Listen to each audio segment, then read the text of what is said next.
नवेम्बर 17 तारिख रु 23 तारिख पर्यंत 63तम जातीय फार्मासी सप्ताह पालन करा जाउछि। थिंक हेल्थ थिंक फार्मासी चलित वर्ष फार्मासी सप्ताहर थीम रही।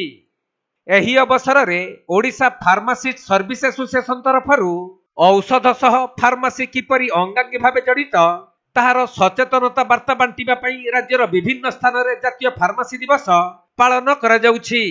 आज 63तम जातीय फार्मासी दिवस उपलक्षे ये सप्ताह चली आज पालन करा जाउछि। ओडिशा फार्मासी सर्विस एसोसिएशन तरफरु आज प्रथम दिन रैली परे यही सभाटी अनुष्ठित होईछि। यही फार्मासी मानकर विशेष उपयोगिता समाज पई केमिति रहिबो सेहिति पई आज विशेष आलोकपात करा जायछि।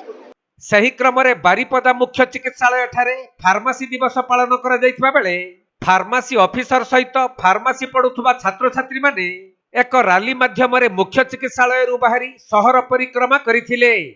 आउ फार्मासिस्ट मानक अवदान संपर्क रे साधारण लोकंकु सचेतन कराइथिले। तबे चिकित्सा क्षेत्र रे डाक्तरंकर जेतिकी आवश्यक फार्मासिस्ट मानकर मध्य सेतिकी आवश्यकता रहिछि।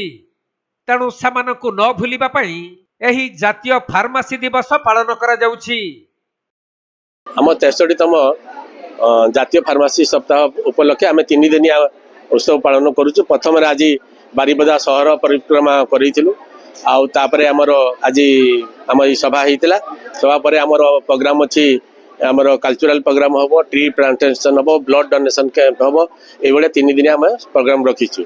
आमर आज रैली कर मुख्य है जे लोक मैंने माने अवेयरनेस करने जागृत हूँ जे जहाँ पाखर भी मेडिसिन ना मेडिसिन फार्मासी पाखर नि जो मैंने कि क्वाक फाक अच्छा जोटा कि आप द्वारा कि आप हृदघात कथा कहते कि किडनी नष्ट होबार अच्छी से आमर जोटी माने ड्रग्स माने फार्मासिस्ट मानक नियंतु से लोक आम अवेयरनेस करूँ। सरकार को अनुरोध करुचु जे आमर अधिक रु अधिक फार्मासी ऑफिसर पोस्ट क्रिएशन करिकी फार्मासी से नियुक्ति करिकी आमर रोगी मानक माने ऑथराइज पर्सन टू आप मेडिसिन डिस्पेंस कर व्यवस्था करंतु। आम से सरकार को जनाऊँ। थीम थिला आप थिंक हेल्थ थिंक फार्मासी ताने आप जो स्वास्थ्य माने से आम फार्मासी कथा आसू जो माने आप कहतु मेडिसिन तैयारी आरंभ कर कहतु कि आम डिस्पेंस कथा कहतु कि जो मेडिसिन माने आप फार्मासी माने फार्मासिस्ट मानकर कथा आसूँ। तेणु जो माने कि फार्मासिस्ट बिना जो ना क्वाक फाक माने दौरान मेडिसिन से द्वारा न माने लोक माने अवेयरनेस करने आमर ये फार्मासी सप्ताह पालन कराऊँ। थीमटा से सर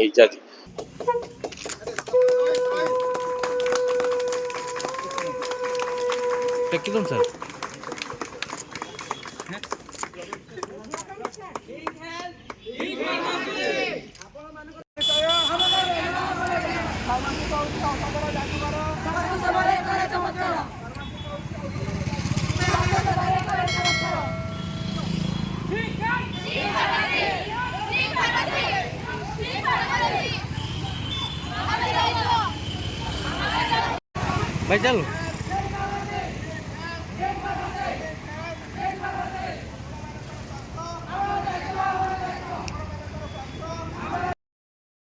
मयूरभंज जिला बारिपदारू दीपक पाणिग्राही रिपोर्ट कोणार्क लाइव।